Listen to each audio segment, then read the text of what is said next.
Antes de poner punto final, Cristian Hutbach, que ya viene con todo en Sin Medias Tintas. ¿Cómo estás? Muy bien, Mónica, ¿no? Y claro, tratando todavía un poquito de digerir, porque me parece que hay muchas, muchas visiones distintas respecto de qué es lo que podría pasar en el Congreso de la República ahora que la fiscal de la Nación ha presentado esta denuncia constitucional. Pero lo que queda claro también es que muchos de los que dicen yo no sé nada, todo esto es falso, aparecen imágenes, testimonios que contradicen completamente. Ah, ¿te refieres a los defensores de Castillo? Del presidente Castillo. Claro. En el caso, por ejemplo, de Beder Camacho, ¿no? Hoy día las imágenes que han aparecido yendo a las embajadas de México y Venezuela corroboran claramente, ¿no?, un testimonio de parte señalando que estaban buscándole un asilo a Bruno Pacheco, ¿no? Correcto. Antes de que se entregue. Esa me parece que ha sido la pepita del domingo, ¿no? Sí. Porque no habíamos visto esas imágenes que finalmente corroboran, esa palabra que le gusta tanto a Benji Espinosa, que dicho sea de paso va a estar con nosotros ahora, que corroboran finalmente lo dicho por otros colaboradores. Y la gran pregunta que también vamos a analizar, Mónica, será Beder Camacho pareciese, ¿no? Pareciese que él es el hombre que está colaborando, él es el hombre dice, que... No, pero parece casi una canción, ¿no? Vamos a ver. Vamos a ver. Muy bien, te dejo. Gracias, nosotros Mónica. Nos vamos, ponemos punto final hasta el próximo domingo. Chao, chao.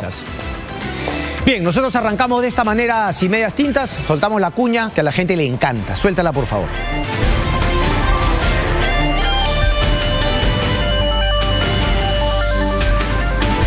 Bien, 10 de la noche con 5. A ver, yo decía que quizá puede ser un poco engorroso, pero finalmente si es que uno se aplica, no es tan difícil entender qué es lo que está pasando. Hay un impedimento, ¿no?, según el 117 de nuestra Constitución, que no le permite a la Fiscalía, en todo caso, ir a una investigación preparatoria, que es la etapa previa a la acusación, al presidente de la República. Entonces, a partir de ahí, lo que pide la denuncia constitucional es que, a través de un antejuicio, que es la única figura que existe en el Congreso de la República, en la Constitución, el Congreso de la República decida si es que también en aplicación de una convención de derechos humanos respecto de la lucha contra la corrupción, el Congreso puede finalmente decir, bueno, el 117 está ahí, pero se está perdiendo finalmente la esencia del concepto constitucional de la inmunidad. La inmunidad obviamente no tiene que ser impunidad. Por lo tanto, en concordancia con esa Convención de Derechos Humanos de Naciones Unidas, que también se supone se asume como parte de nuestra legislación, el Congreso puede decir, oye, ¿sabes qué? Efectivamente vamos a dar la autorización a la Fiscalía para que siga en la investigación al presidente de la República, pero ya no en la investigación preliminar, sino pase justamente a esa investigación preparatoria, que es la que, repito, definiría ya una acusación constitucional. Hasta para eso hay voces encontradas. Rosa María Palacios, por ejemplo, plantea en su columna del día de hoy que lo que está pidiendo la fiscal es simplemente pero que apruebe esa denuncia constitucional y esto vaya directamente a una acusación que la vería un juez supremo. Sin embargo, en el mismo diario La República, César Azabache dice que no es para acusar e ir directamente a un juez, sino es para que vuelva a la Fiscalía y la Fiscalía termine su investigación preparatoria y finalmente ahí decida acusar ya con la venia del Congreso de la República. Después hay todas otras figuras que también analizan diversos analistas, valga la redundancia, respecto de lo que podría pasar una vez que el Congreso de la República hace suya esta denuncia constitucional presentada por la fiscal de la Nación. Y dice, cito a Rosa María Palacios, las consecuencias accesorias de esa decisión son competencia exclusiva del Congreso. Y aquí tiene toda la razón y creo que en esto coinciden absolutamente todos. La pelota está en cancha del Congreso de la República. Por más elementos, hechos contundentes que aparezcan en la denuncia constitucional, esto, señores y señores, se define con los votos de los congresistas. Y ahí nos encontramos ante, al parecer, una situación insalvable, porque sabemos qué es lo que ocurre en el Congreso de la República, sabemos de los niños, sabemos ahora que podrían haber otras prebendas hacia otros congresistas que podrían definir esa votación. Y ese es el problema de tener esta crisis política tan profunda, de haber,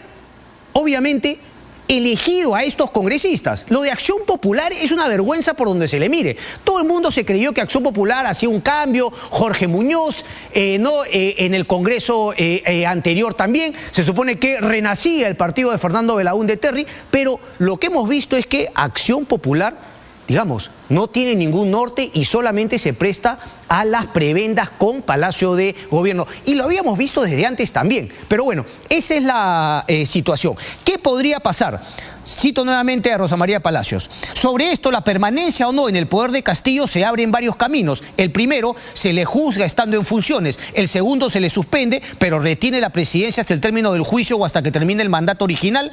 El tercero, se le suspende, destituye o se le inhabilita, pero por mandato de un simultáneo juicio político derivado de la infracción constitucional, artículo 100. Ella, por ejemplo, dice que el tema de la vacancia es un golpe de Estado. A mí me parece completamente equivocada, pero me imagino que también defiende su postura de hace años respecto de, por ejemplo, de lo de Merino, que insistió con sedición, golpismo, etcétera. César Azabache dice lo contrario. Dice que finalmente, si es que se alcanzan esos votos para la incapacidad moral permanente, el Congreso estaría dentro del marco constitucional para, con 87 votos, decirle chao al presidente Pedro Castillo. Después hay un artículo que también lo mencionó José Ugaz de Federico Salazar, que también habla interesante porque le suma un elemento más. El artículo 99 dice: la Comisión Permanente del Congreso sí puede acusar, así lo establece la Constitución, artículo 99. Puede hacerlo contra el presidente por todo delito que cometa en el ejercicio de sus funciones y hasta 5 años después de que hayan cesado en estas. Todo delito es todo, no únicamente los relacionados a interferir con los otros poderes del Estado, todo delito, ¿ok? Entonces, tenemos esto y finalmente todo esto se tiene que ver en el Congreso de la República, no solamente con esa interpretación constitucional que el Congreso tendría que hacer alimentándose de expertos, sino también con lo que acabo de comentar, los intereses y seguramente las prebendas. Hay que decirlo con todo su nombre. Si es que criticábamos a Alberto Curi, a todos esos congresistas que fueron comprados por Alberto Fujimori, esto sería exactamente lo mismo. Sería exactamente lo mismo. No, esto no es un tema de político como algunos quieren decir. Hay algunos casos que obviamente en hacer política tú puedes recomendar algunas situaciones, pero que estés metido con obras, que estés yendo al ministerio para luego finalmente acceder a esas obras y dirigirlas a una empresa con las que tienes relaciones. Entonces, por eso, bien que la fiscal de la Nación haya incluido también a los niños en estas investigaciones. Vamos a ver qué es lo que ocurre, porque además todo esto se ve en la subcomisión de acusaciones constitucionales, esto que todos los diarios llaman SAC. No es Sociedad Anónima Cerrada, es la subcomisión de acusaciones constitucionales. Y ahí se ha degradado tanto, ¿no?, la función pública, sobre todo el Congreso de la República, que hay, por ejemplo, 3 congresistas que están involucrados en los niños y que no quieren por ninguna razón inhibirse. Cuando finalmente hay un código de ética del funcionario público que así lo dice, pero ya está la sinvergüencería, ¿no?, lo caradura de muchos políticos en nuestro país que simplemente dicen no. Y se van a quedar así en sus 3 hasta el final. Pero bueno, vamos a ver finalmente qué es lo que ocurre. Lo triste de todo esto, si se quiere, es que termina siendo un tema político. Es decir, con esa denuncia constitucional se frena un poco la parte judicial, la parte penal. La Fiscalía ya hizo su trabajo y ahora entra al terreno político en el Congreso de la República. Pero yo me quiero centrar ahora, antes de hablar de los efectos, ¿no?, que tendría esta denuncia constitucional, desde el punto de vista constitucional, obviamente, y político en el Congreso de la República, en los hechos. Los hechos que se han conocido gracias a la denuncia constitucional presentada el día miércoles por la fiscal de la Nación, Patricia Benavides. Hemos elaborado unos cuadros, sé que obviamente han visto mucho de esto en distintos programas, en distintos diarios durante la semana, pero me parece importante porque los hechos son contundentes de que hay una organización criminal, ahorita voy a ello, enquistada en Palacio de Gobierno. Por eso hemos invitado a Benji Espinosa para conocer cómo plantea la defensa del presidente Castillo. Es decir, Benji Espinosa asume o acepta que hay una organización criminal porque ahí están las pruebas contundentes y hechos también corroborados. Por ejemplo, que se había buscado asilo político en Venezuela, en México, para los sobrinos, para Bruno Pacheco. Ahora está confirmado con las imágenes de Beder Camacho en estas embajadas. ¿Qué es lo que podría plantearse? Que hay una organización criminal, pero es lo único que se equivoca la fiscal de la Nación, es que el presidente no es el líder, sino que hay otro líder, que no es el presidente Castillo, y por lo tanto por eso es inocente. O sea, ¿cómo rebatir todos estos elementos de convicción? ¿Cómo cuáles? Vamos a ellos. El Colaborador Eficaz 4-2022 dice: campaña de desprestigio contra fiscal de la Nación se produjo tras una reunión con el presidente Castillo. Eduardo Pachas, Benji Espinosa y Eder Vitón. Esto lo conocíamos, Hildebrand en sus 13 lo denunció. Pero bueno, por ejemplo, Benji Espinosa, como argumento de defensa, se lo vamos a preguntar, dice que es mentira, que ustedes pueden revisar sus entradas a Palacio de Gobierno y que el día que se supone se dio esto, él no fue. Menudo problema, ¿no? Porque sabemos cómo se ha manipulado constantemente los ingresos, las imágenes, los cuadernos, hasta cuadernos quemados, según un colaborador eficaz que creo yo es Beder Camacho, y pareciese que hay más todavía, pero vamos piano a piano con eso. Dice: la desaparición de celulares de los 4 decanes en la playa La Punta del Callao por parte de Beder Camacho, que informó al presidente de la República. También había un libro que se habría quemado. La pregunta es nuevamente, si es que efectivamente, como yo creo, Beder Camacho es el colaborador eficaz, aunque él lo niega, ¿Beder Camacho habría botado los celulares de los 4 decanes efectivamente en La Punta? ¿O eso es lo que le dijo al presidente Castillo y se los ha guardado? Y sería otro elemento que tiene la Fiscalía. Uno se dirá, pero ¿por qué no se ha presentado en esta denuncia constitucional si tendría los celulares bajo la hipótesis que estoy planteando? Bueno, podría ser que finalmente no se ha logrado todavía ingresar, abrir esos celulares y tener acceso a ellos. Se dice también en los corredores de la Fiscalía que hay un elemento, digamos, para abrir. ¿Cómo es que se llama este elemento cuando finalmente vas a abrir algo, algún documento que ha sido incautado por la Fiscalía, por la policía? Dímelo, por favor, Aníbal. Deslacrado, gracias. Habría un deslacrado pendiente que hacer con Beder Camacho en la Fiscalía. Podría ser, no sé, porque además quizá me estoy adelantando, además es un delito decir no, o finalmente ponerle nombre a un colaborador eficaz, pero estamos en el campo de la especulación. Genina Abel Cabrera declara, Abel Cabrera, ante la Fiscalía, que él presentó a Heiner Alvarado ante Pedro Castillo. Sin embargo, dice que no influenció para que fuese nombrado ministro. Vamos a la otra, por favor. Estos son hechos. Si ustedes tienen el tiempo y la curiosidad, que es fundamental, deberían leerse el documento de la denuncia constitucional. Incluso hay un resumen de la Fiscalía que seguramente lo pueden encontrar en internet. El colaborador eficaz 02-2022, el 24 de agosto, que en el Buró Político estaban planeando copar el Ministerio de Vivienda y designar funcionarios en varios niveles. Bueno, esto lo sabemos hace bastante tiempo. Además, hay pruebas de hecho que lo corroboran. Obras, ¿no?, nombramientos, etcétera. Colaborador eficaz 03-2022, Jover Sánchez. Y este es un punto importante. Aquí aparece Fermín Silva, el dueño de la clínica La Luz. Jover Sánchez, sobrino de Fermín Silva, le entregó a Bruno Pacheco 2 sobres, uno con 15.000 y otro con 30.000, el cual era para Pedro Castillo. Colaborador eficaz 322, él mismo dice, explicó cómo es que Pedro Castillo envió a Auner Vázquez a negociar los votos de los niños para evitar la vacancia y le pidieron a cambio 12 cargos de direcciones de órganos en el Ministerio de la Producción. Ojo al piojo, porque si ustedes ven, muchos de los documentos que aparecen en esta denuncia mencionan efectivamente este colaborador eficaz, que por ejemplo Auner Vázquez fue enviado a negociar los votos de los niños.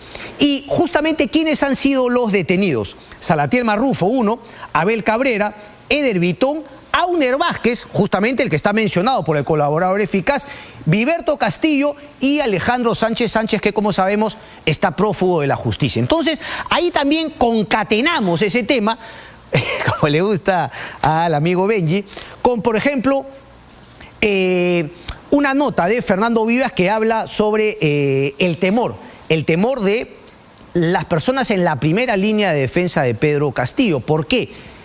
¿Qué podría hablar, por ejemplo, ahora Auner Vázquez, que está detenido? El cerco se va achicando y finalmente cuando la gente se siente, digamos, asustada, suele finalmente contar la verdad para salvarse. Claro, Benji Espinosa, y con cierta razón, va a decir que, claro, cuando finalmente se ven así apretados, pueden contar cualquier cosa que la Fiscalía quiera, pero él mismo lo dice. Lo que tienen que contar, lo tienen que contar finalmente con algunas pruebas que logren esa prueba indiciaria para que la Fiscalía pueda avanzar con su proceso. Entonces, no es tan cierto ese tema que te aprietan y te hacen inventar y decir cualquier macana. Lo más probable es que te aprieten y finalmente tú te veas empujado a contar la verdad para salvar el pellejo. Es la naturaleza humana. Supervivencia. Vamos con más información, hechos concretos en la denuncia. Dímela ahora. Vamos ahorita. Colaborador eficaz. Entre septiembre y octubre del 2021, Samir Villaverde y Juan Silva coordinaron el cobro de porcentaje de obras que fueron adjudicadas a empresas chinas con ayuda de congresistas aliados. Aquí están los niños también. Otro colaborador eficaz explicó cómo es que Beder Camacho ayudaba a Bruno Pacheco por encargo del presidente y cómo coordina su traslado a una casa rústica en Huaral. Y ahora sabemos también cómo coordinaba en las embajadas la posibilidad de salir del país, tanto de los sobrinos como del propio Bruno Pacheco. Juan Silva le habría entregado 100.000 soles a Pedro Castillo por el caso Puente Tarata. Esto ya lo conocíamos de antaño con esos audios de Samir Villaverde. Vamos con el último cuadro. Dice, colaborador eficaz, Juan Silva habría pagado 1 millón de soles para ser ministro de Transportes. Jover Sánchez declaró ante la Fiscalía haber presenciado la entrega de dinero de Fermín Silva a Bruno Pacheco. Y Fermín Silva confirmó que dinero entregado a Bruno Pacheco era por el nombramiento de Hugo Chávez en Petroperú. Otro colaborador señala cómo Samir Villaverde le entregó 100.000 soles a Juan Silva. Había una nota interesantísima que me llamó la atención también, porque en el documento de la Fiscalía habla que Karelim López, según yo debo entender que según el documento de la Fiscalía, Karelim López habría confesado que le entregó 2 millones de soles a Bruno Pacheco por el tema de Petroperú con Samir Abuday. Entonces, a mí ese tema me parece fundamental. Salvo que se me haya pasado a mí, que soy un no sé, pero yo no había escuchado de la propia Fiscalía reconocer que Karelim López ha contado que le entregó 2 millones de soles a Bruno Pacheco para el presidente Castillo como coima de ese contrato de Petroperú. Ahí está, en la denuncia. Habría que finalmente indagar más. Por eso me parece un poquito raro, ¿no?, la situación de Karelim López y que aparezca este párrafo tan importante que habría que profundizar cómo se lo entregó, quién le dio esos 2 millones a Karelim López, a cambio finalmente de qué, etcétera, etcétera. Porque claro, hemos hablado de, digamos, corrupción menuda. Y ahora hablamos de 2 millones de soles que podría explicar, digamos, otras cantidades de dinero que tenía el entorno de esta organización criminal para intentar hacer otros negocios indebidos, como era finalmente el financiamiento de los proyectos de obra que se necesitaban para que el MEF finalmente dé la plata. Y todos estos movimientos que vimos de Lilia Paredes, de Jennifer Paredes, de los hermanos de Lilia Paredes, la primera dama, prestando dinero para sacar estos expedientes técnicos y finalmente hacerse de las obras. 2 millones de soles me parece que son importantes. Y claro, con esos 2 millones de soles me imagino que defensores, ¿no?, protectores, la verdad, una vergüenza, ¿no? Sin Ceso López, bueno, sin Ezio López, una vergüenza la manera como pretenden defender. O sea, su lema es: nosotros robamos menos, por lo tanto no nos hagan nada, pues, que no le hicieron a otros finalmente presidentes delincuentes, algunos muertos, otros vivos, fugados, y que todos tendrán que pagar frente a la justicia porque esperamos que el Ministerio Público haga su chamba. Es cierto, ahora la preocupación o digamos la prioridad es porque el señor Castillo esté en el poder.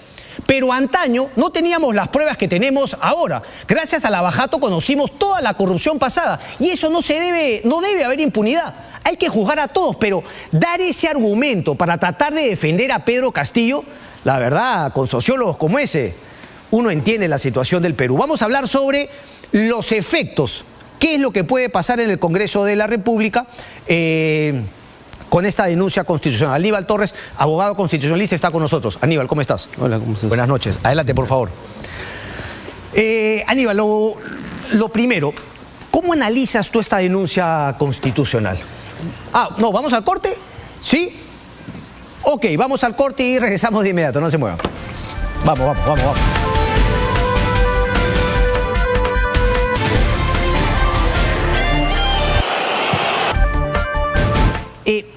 ¿qué es lo que se viene con esta denuncia constitucional?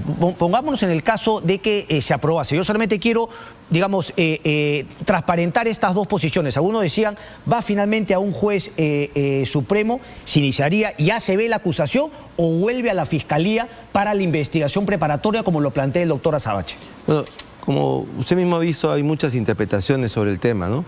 Lo que hay que entender es qué cosa es el antejuicio. Como su propio nombre lo dice, es antes del juicio.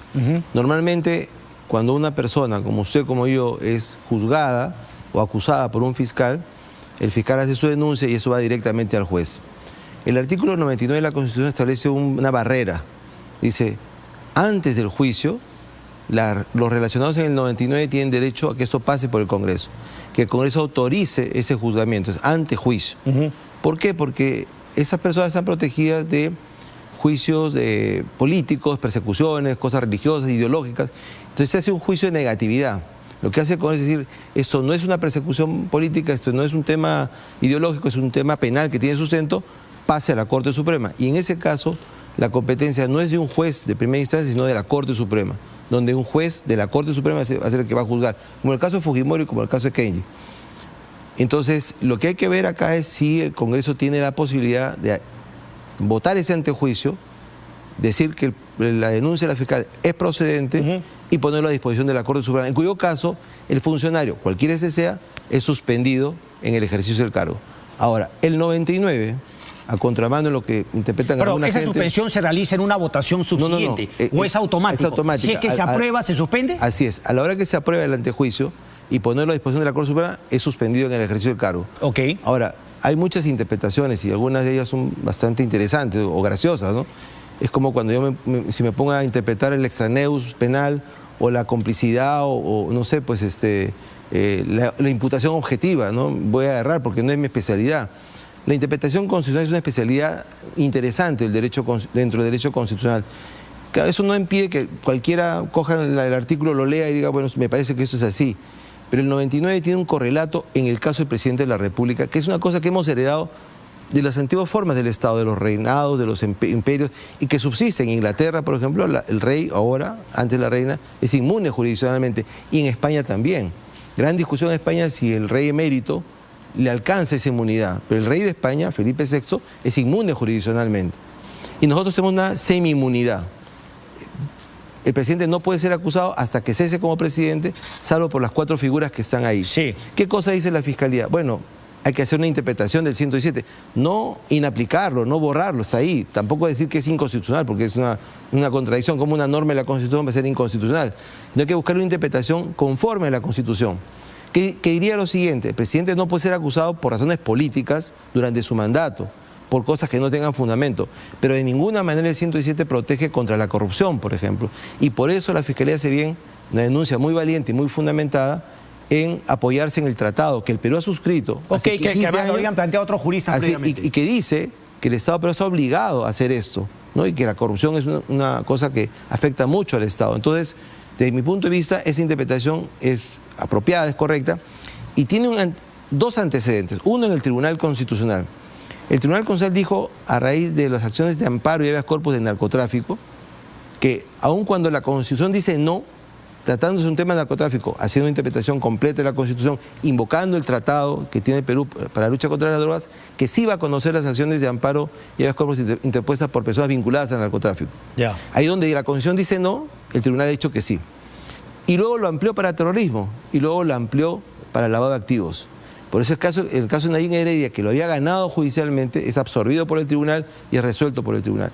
Y lo segundo es la sentencia en el caso Olmedo Bustos contra Chile, por el tema de la última tentación de Cristo, donde la Corte Interamericana dijo que la Constitución se subordina a una convención de derechos humanos y que la Constitución peruana o interna es un documento interno del Perú que no puede ser opuesto a un tratado internacional. Ok, en este caso con la Convención de Derechos Humanos. Ok, pero digamos, finalmente, digamos, desde tu punto de vista y desde el punto de vista de muchos juristas, no tiene nada de inconstitucional esta denuncia, no. Pero finalmente es la interpretación que harán los políticos en el Congreso de la República y que la definirán a través de los votos, ¿es correcto? Sí, no.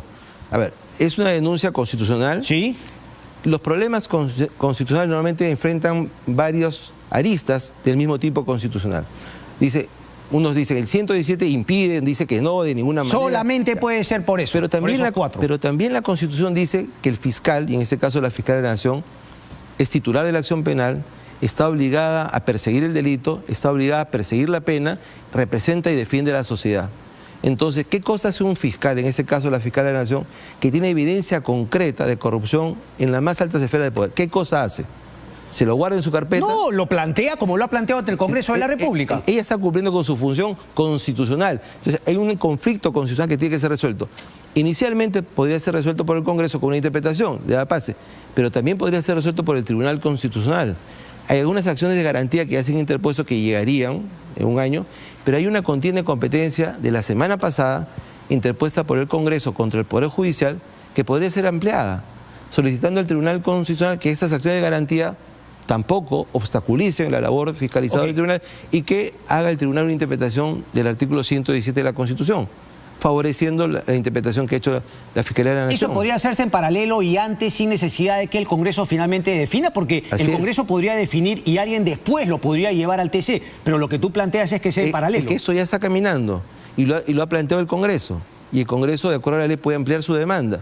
Okay. Y eso tendría un resultado en 3 o 4 meses. Doctor Quiroga, pero digamos, lo real es que sería una interpretación novedosa que nunca finalmente se ha aplicado en casos en los cuales hubo también circunstancias en los que el presidente en ejercicio habían indicios claros de corrupción. Sería una interpretación novedosa que no se ha aplicado nunca. ¿Cuál sería el argumento ahí para decir por qué lo aplicamos ahora y no antes? Ya, es una interpretación novedosa que no se ha aplicado antes, pero que no es ajena al mecanismo de interpretación constitucional que ya se ha dado en el tribunal. 2. ¿Por qué ahora? Porque la evidencia es contundente. Okay. Porque lo que dice la fiscal es que esta gente, desde antes de tomar el poder, ya se estaba organizando para extraccionar al Estado y para beneficiarse económicamente. Porque no es un tema aislado, es un tema sistemático donde conforma una organización criminal dirigido nada menos que por el propio presidente de la República. Lo que dice la fiscal es que el presidente no está gobernando, el presidente dirige una organización criminal para beneficiarse económicamente y beneficiar a su entorno. Y el otro elemento importante es que los medios probatorios, que son, digamos, minimizados por la defensa o por los administros que son sus defensores, no son solamente testimonios, no son solamente testimonios. La delación premiada o la colaboración eficaz hace que la gente del entorno, del entorno cercano, los socios, los negociantes, los copartícipes, se tiren para atrás, vayan a la fiscalía y entreguen medios probatorios contundentes. Eso pasó en el caso de Kenji. ¿Quién fue el principal delator del caso de Kenji? El excongresista Reátegui. Eso pasó con Montesinos. ¿Quién fue el principal delator de Montesinos? La Pinchi Pinchi, que era de su propio entorno. Entonces, este mecanismo funciona justamente para obtener medios probatorios privilegiados y contundentes, claro, pero, que no dejan ninguna duda. No nos estamos centrando un poco en la figura de la colaboración, sino, claro, en la figura de investigar a un presidente. Ahora, la pregunta inicial, ¿se va finalmente a un juez y ya hay una acusación contra el presidente si es que esto pasa? No es que vuelve a la fiscalía para que termine la investigación preparatoria y luego acusar. Lo que dice la Constitución, y esa es la cláusula Olivera, de Popi, es que si el Congreso autoriza el antejuicio, va al Ministerio Público para que su denuncia que ha presentado vaya al Juez Supremo, y el Juez Supremo está obligado en abrir el proceso. Ok, entonces no sería la figura que planteaba el doctor Azabache. Ahora, una pregunta, haciendo el paralelo con, claro, la diferencia entre inmunidad e impunidad, que parece ser el caso, ¿no? La inmunidad, obviamente, respecto de acusaciones políticas no debería ser un protector para realizar cualquier tipo de delitos, como parece ser el caso que nos compete. Pero en el caso de los congresistas, esto necesitó un cambio en la legislación de parte del Congreso. Sí. Es decir, no se hizo una interpretación como ahora se está planteando. Se tuvo que cambiar en el Congreso de la República una ley para no entender esta inmunidad como total impunidad. Uno podría decir, bueno, si se cambió esa figura para el Congreso, ¿no tendría que cambiarse previamente para el presidente? Pero es que fue diferente, porque en el caso de los congresistas lo que se hizo fue decir, a ver, ¿por qué el Congreso tiene que autorizar una persecución por un delito anterior al mandato? ¿Por qué? ¿Y por qué el Congreso tiene que autorizar la persecución de un delito que no tiene que ver con la función? ¿No? La violación, por ejemplo, o el tráfico de drogas, que no son delitos de función.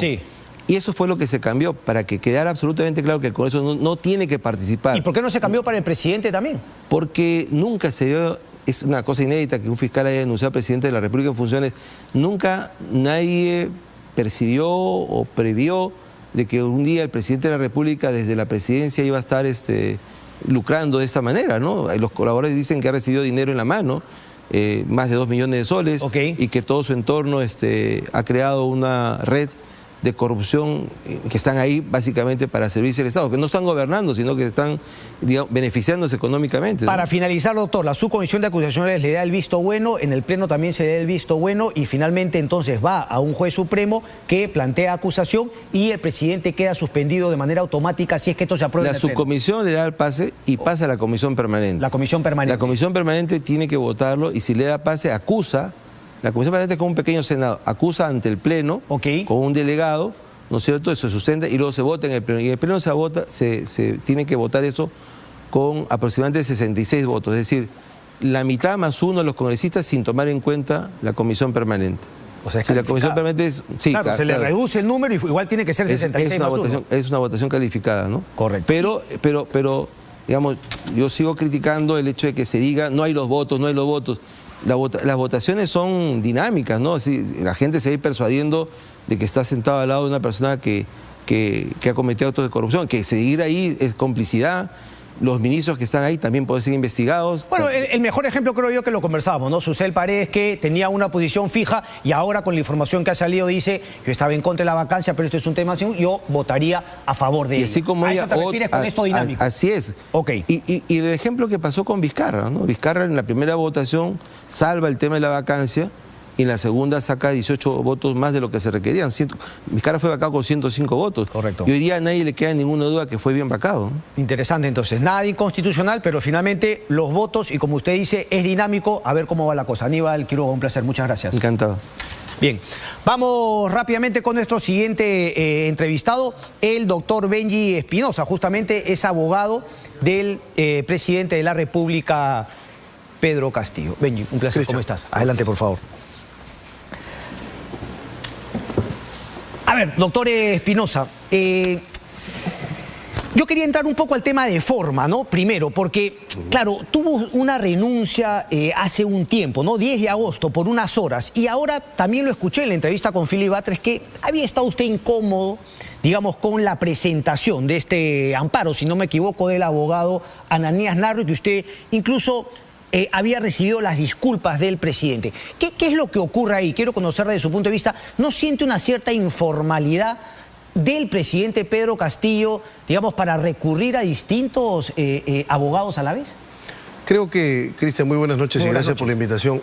Creo que lo que hubo fue que en un estado de preocupación se acercó un abogado, le debe haber propuesto cierta expectativa respecto a una demanda de amparo que leída después, conocida después, no tiene consistencia jurídica y se presentó. Eso generó una desavenencia que yo he detallado y que entre mi cliente y yo hemos dado por superada. Eso es lo que te puedo decir, Cristian. ¿Y me puede contar ahora por qué renunció en esa ocasión anterior, el 10 de agosto? Sí, fue básicamente un conjunto de descoordinaciones, ¿no es cierto?, que son propias en la relación de tensión que hay entre abogado y cliente. Pero claro, ahora con el microscopio ahí, con la lupa encima, evidentemente una situación así puede llamar la atención, ¿no es cierto? Pero básicamente lo que se trató fue de situaciones de tensión o de descoordinación que pueden haber, incomodidades que se pueden superar. Por ejemplo, al doctor, a los abogados Noblecía y Atencio, que también jugaban un papel, digamos, ¿no?, cercano al presidente Pedro Castillo y alguna estrategia legal. ¿Esa fue la descoordinación, la incomodidad? Claro, yo no voy a detallar, digamos, personas, pero ciertamente hay asuntos que yo prefiero reservarme. Cristian, te puedo decir, sí, que lo que hubo fue algunas incomodidades de mi parte, que como siempre las expresé oportunamente. En ese momento fue la renuncia y que habiendo sido superadas regresé. Ya, pero doctor Espinosa, o sea, mi punto es que, claro, de cara a la ciudadanía, ¿no? O sea, presentó una incomodidad por una descoordinación, presenta su renuncia, a las pocas horas vuelve, ahora una nueva descoordinación. Y claro, usted lo pinta al presidente Castillo, digamos, como, ¿no?, una persona pues que al abandono, que en una situación de tensión recurrió a un abogado que usted no conoce. Entonces, esa es un poquito la pregunta. ¿Usted sigue confiando en el presidente Castillo? ¿Cómo hacerle entender a la gente que pasó una vez, ahora vuelve a pasar y usted sigue en la defensa? Porque, claro, lo que ocurre es que estas situaciones pasan. Es decir, la relación de abogado-cliente, es verdad, es una relación de confianza, pero también ocurre que las personas se preocupan. Son seres humanos, no necesariamente conocen la ley, y hay personas que mal aconsejan, o hay personas que dan recomendaciones que no necesariamente tienen una buena base jurídica, y entonces a veces la persona se ve sorprendida. Eso es lo que ha pasado acá, a mi manera de ver. Y ahora, eso hace que el presidente Castillo sea una persona mala, no hace que el presidente Castillo probablemente esté preocupado. Simplemente una persona, digamos, que uno como abogado diría, bueno, no sé si tiene sentido seguir, digamos, no patrocinándolo si es que finalmente va a tomar decisiones sin consultas ante cualquier situación adversa que tenga. Por eso es que hemos conversado bien, él me expresó sus disculpas, yo las he aceptado y vamos para adelante. Yo creo que más allá de esas circunstancias, Cristian, sí te digo, el tema fundamental acá es lo que se viene discutiendo en relación a la denuncia constitucional. Yo le hago la pregunta porque ¿usted seguiría siendo abogado de Pedro Castillo si es que él ya no fuese presidente de la República? O sea, ¿aceptaría este tipo de descoordinaciones con otro patrocinado, con otro cliente? Sí, claro, ya ha pasado en otros casos.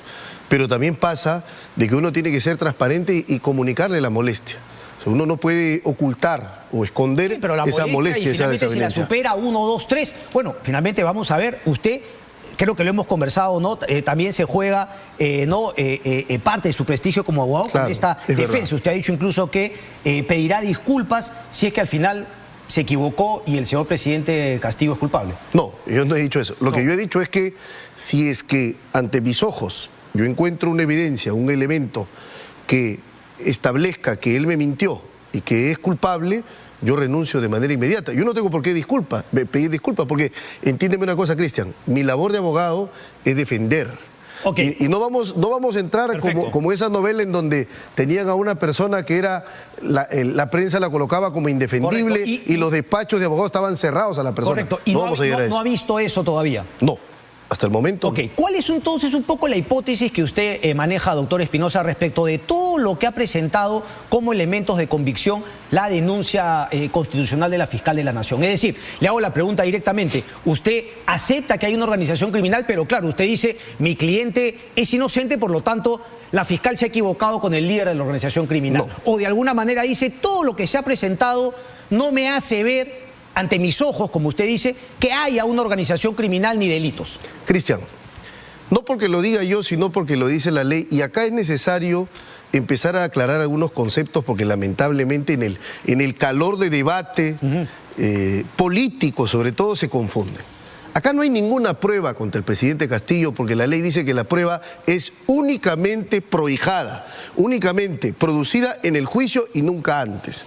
¿Qué hay entonces? Podrás preguntarte. Lo que hay es un conjunto de elementos de convicción que han llevado a la Fiscalía a que, desacatando al juez supremo Checley, que le puso un límite, un valladar bastante claro, ha dicho, voy a buscar que el Congreso me autorice para formalizar la investigación. Cuando el juez Checley le dijo en la tutela que yo promoviera el caso Tarata, Fiscalía, ustedes no pueden formalizar la investigación, y Congreso, ustedes no pueden acusar constitucionalmente al presidente Castillo fuera de lo supuesto del 117. Entonces, tenemos que empezar a hablar primero, porque acá yo no he escuchado en el debate que nadie se centra en lo que un juez supremo ya resolvió y lo que es más importante, si es que la Fiscalía hubiese estado en desacuerdo con ese criterio, hubiese mostrado su disconformidad apelando. No, la Fiscalía no apeló, estuvo conforme, estuvo de acuerdo y ahora, sorpresivamente, quiere cambiar los términos, reinterpretando la decisión del juez. ¿Hay una organización criminal o no? No. O sea, ¿usted no cree que no se ha cometido ningún delito? No, finalmente nadie ha mentido, no hay colaboradores eficaces. No, es que son dos cosas distintas. Es que le hago la pregunta, porque usted me dice, mi patrocinado es inocente, el presidente Castillo, entonces por eso yo la pregunto. Entonces, todo lo demás, independientemente de Pedro Castillo, usted también plantea que es, digamos, humo, que es la imaginación de la fiscal de la Nación. No, yo no voy a eso y no voy a caer en esa falacia, Cristian, en esa etiqueta. Lo que yo te digo es algo muy concreto. Yo soy un defensor de la presunción de inocencia. ¿Y quién determina que existe una organización criminal? ¿Una denuncia de la Fiscalía? No.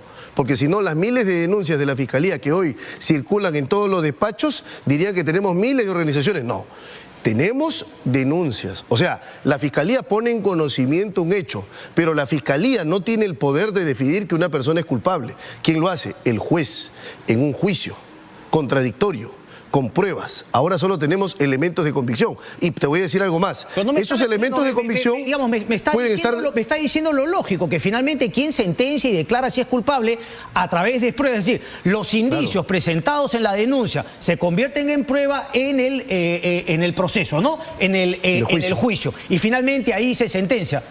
No me está diciendo nada nuevo. Pero la diferencia, y te voy a decir acá algo nuevo, Cristian. ¿Para qué sirve el juicio? Precisamente para poder ver si es que eso que la Fiscalía ha recabado y luego ha presentado, eso finalmente es verdad o no es verdad. Porque en muchos casos la Fiscalía grandilocuentemente, de manera altisonante, presenta organizaciones criminales que luego en juicio terminan en absolución. Entonces, lo que te quiero decir, Cristian, es que esto que la Fiscalía dice, que reúne su opinión y su criterio, finalmente un juez puede desestimarlo en juicio. Si eso es así, entonces no podemos dar por probado una tesis de organización, que es eso, es una hipótesis, no es una tesis, es una hipótesis de la Fiscalía. La tesis es con la acusación. Ok, pero finalmente usted lo que plantea, porque lo he escuchado decir, aquí no hay nada, son solamente invenciones respecto del presidente Pedro Castillo. No hay ningún indicio, para llamarlo correctamente, no prueba, porque no estamos en un juicio, pero ¿cree que hay indicios suficientes, por ejemplo, para acusar y sentenciar como pruebas a muchos funcionarios, exfuncionarios, que ya no son o que no son el presidente Pedro Castillo y que no hay que esperar 4 años hasta que acabe su mandato para finalmente ser denunciados? Dos cosas te voy a decir al respecto, Cristian. Primero, que no me voy a atribuir la función de un juez para calificar a quién es culpable. Y segundo, que las responsabilidades son personales. No para ser culpable, para ir a un juicio. ¿Cree que hay elementos suficientes para ir a un juicio? Yo creo que... En ninguno de los casos. Yo creo que no se alcanza... En Juan Silva, en Fray, en ninguno. Bruno Pacheco, nadie. Yo creo que no se alcanza el estándar de sospecha suficiente para llevar a juicio. Por eso es que creo que la Fiscalía, como no tiene un caso fuerte, la Fiscalía no está planteando una hipótesis de acusación directa.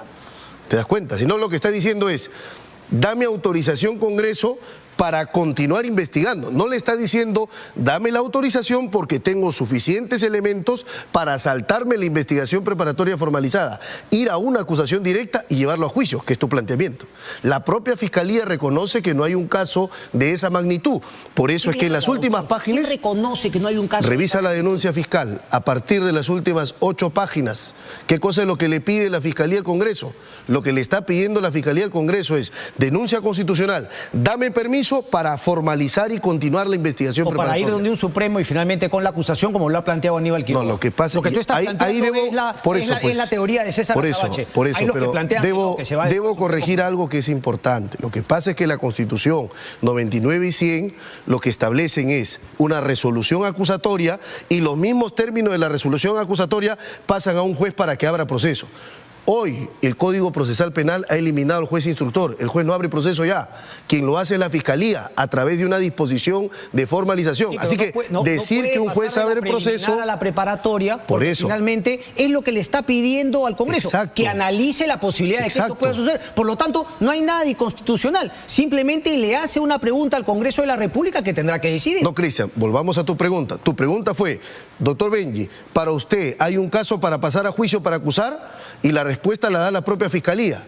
Te digo, la Fiscalía le está pidiendo al Congreso no una autorización para acusar, una autorización para continuar investigando. Respecto del presidente de la República, yo le planteaba... Y respecto de Silva también, porque está incluido. Pero casos particulares de los otros... Y me has hablado de Silva, pues. No te he preguntado por todos los exfuncionarios, pero te das cuenta cómo te estás quedando en los detalles. No me quedo. Para mí los detalles son importantes porque marcan la diferencia. Beder Camacho, sobre todo Bruno Pacheco, ¿hay o no indicios razonables para ir a un juicio? No sé, no soy abogado de Pacheco. No soy abogado de Pacheco, Cristian. Pero has leído la denuncia y todo lo que ha dicho Bruno Pacheco. No sé. Pero te das cuenta para qué ciertas cosas finalmente no sabes si no eres abogado. Porque claro, vamos acá a citar a José Ugaz. Estamos frente a una evidencia muy sólida, muy abundante y además concurrente. Y tú has dicho más de una vez, se lo dijiste a Philip Butters, que, claro, repíteme por favor la frase que me gusta, que finalmente...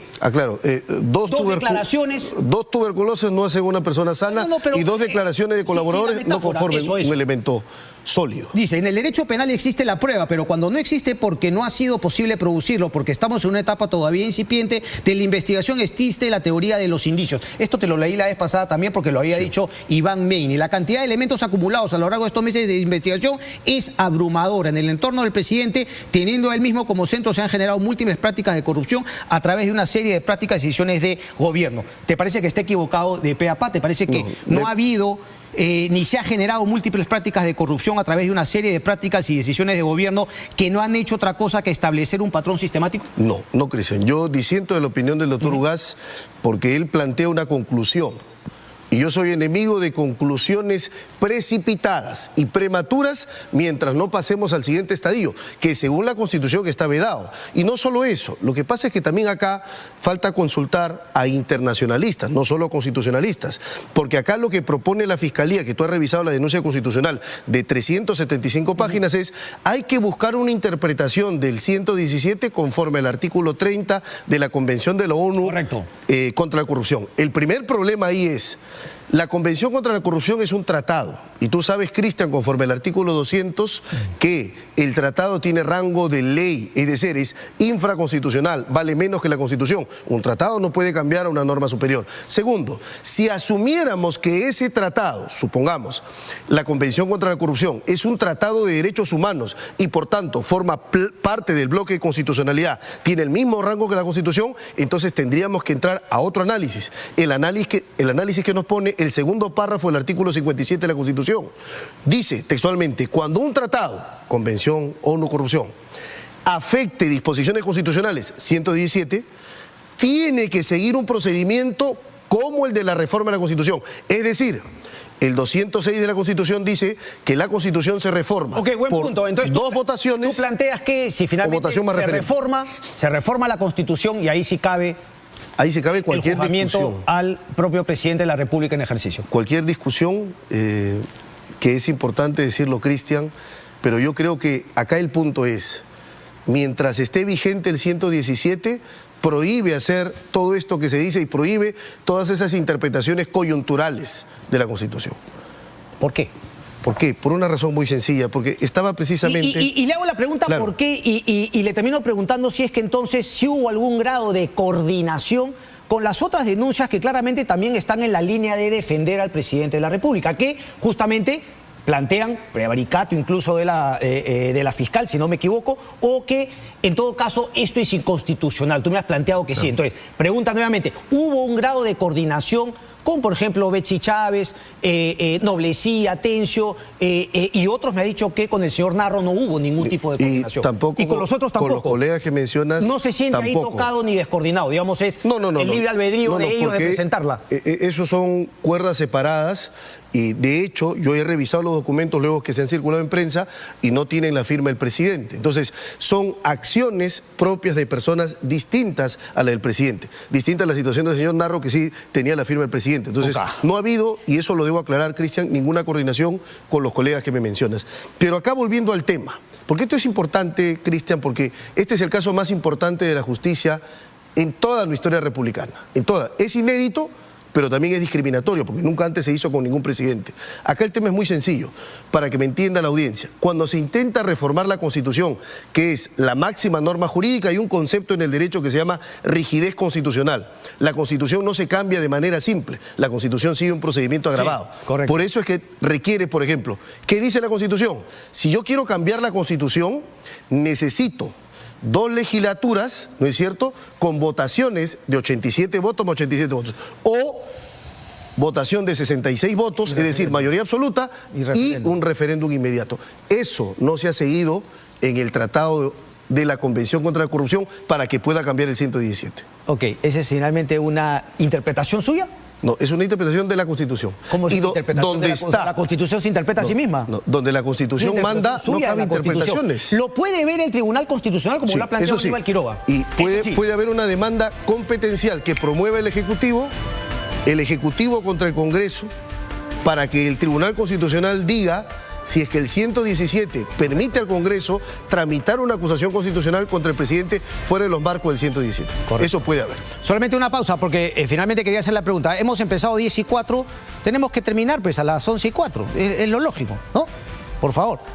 Sácame la música, no se trata de un minuto más, porque nosotros no hemos dado un minuto más. Nosotros no hemos dado un minuto más. No, vamos a ordenarnos, Benji Espinosa, finalmente el Congreso de la República decidirá y ustedes acatarán esa interpretación que hay el Congreso de la República. O plantearemos acciones para que el guardián de la Constitución... El tribunal. Tribunal, pero tenemos... Pero ya hay una que se ha presentado en el tribunal, lo ha dicho Aníbal Quiroga. Ah, sí, pero ese es por parte de ellos. Ok. Ahora, el Ejecutivo... Pero el tema de fondo va a ser el mismo, a resolverse. Siempre y cuando haya una ampliación de demanda. Pero hay un punto importante, Cristian, y te anuncio. Mañana yo voy a ir al Poder Judicial a presentar una tutela de derechos para que el mismo juez Checley, ¿no es cierto?, defina si es que la Fiscalía está haciendo una reinterpretación de lo que él ha dicho o en realidad él ha prohibido a la Fiscalía lo que la Fiscalía hoy está haciendo. Solamente una última, porque se me ha ido de la memoria. Sí. ¿Para usted una vacancia por incapacidad moral sería inconstitucional también? En este caso sí. ¿Cómo en este caso sí? ¿Por qué? Porque por no una tiene que ver sencilla. una cosa con otra. Al final se plantea otro tema de la vacancia. No tiene que estar ligado. Claro, pero, se presenta la vacancia con los hechos que ahora conocemos en la denuncia. Te comento por qué. Porque una vacancia por incapacidad moral sería declarar inmoral al presidente por hechos que tiene que calificarse en el derecho penal. ¿Y quién califica que un hecho es delito? El juez, después de juicio. No, señor. Y el Congreso no puede decir... Usted está confundiendo delito con moral. No, pero un momentito. Y usted está confundiendo que un hecho no puede ser delictivo para el Poder Judicial. Tantas veces le han querido dar peso al Congreso de la República, pero ha actuado mal, pues. Antes ha actuado mal. Y usted le tiene que decir... No, ha actuado mal antes. Y no puede actuar mal ahora. Y ahora finalmente tiene que cambiar, no es que ha actuado mal antes. No. Es que tiene que aplicar la Constitución. Correcto. Y la norma para todos. Si en el Perú no se respeta la Constitución, ni tú ni yo, Cristian, podemos dormir tranquilos. No se está respetando. Si es que se da trámite. Vamos a ver entonces finalmente el Congreso de la República y el Tribunal Constitucional. Benji, un placer como siempre. Gracias, Cristian. Gracias, maestro. Bueno. Vámonos a la pausa y venimos con el final. Televisión, el Mundial es... Nos vemos, se quedan con Latina Deportes. Chao, chao.